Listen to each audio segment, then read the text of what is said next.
एक बार एक राजा गौतम बुद्ध के पास आया।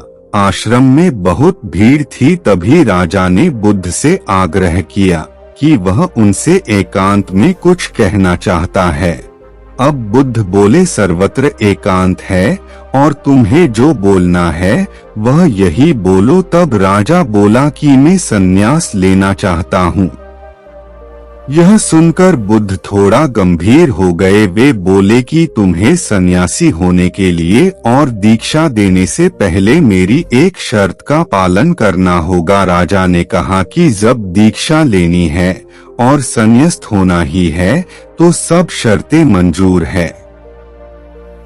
बुद्ध ने राजा को आदेश दिया कि अपने कपड़े और जूते उतारकर अपने राजधानी के राजमार्ग पर स्वयं को जूते मारते हुए चक्कर लगाकर आओ। अब राजा ने वही किया और उसके चले जाने पर शिष्यों ने बुद्ध से कहा कि जब हम दीक्षा लेने आए थे तब आपने ऐसी कठोर शर्त नहीं लगाई थी और आप स्वयं करुणा अवतार हैं, फिर राजा के साथ ऐसा कठोर व्यवहार क्यों?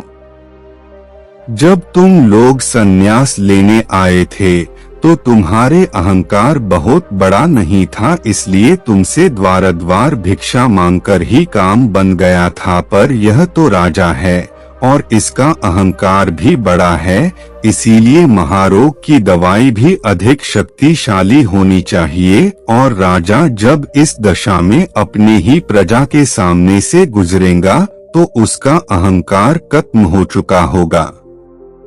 राजा ने शाम तक शर्त पूरी कर ली और बुद्ध के पास आकर कहने लगा, तथागत मुझे दीक्षा देकर अब तो संन्यास्त करे। तभी बुद्ध ने राजा के सर पर मुकुट रखा और कहा कि अब तुम्हें संन्यास लेने की जरूरत नहीं है, अब तुम जाओ और स्वामी भाव छोड़कर सेवक भाव से राज्य करो।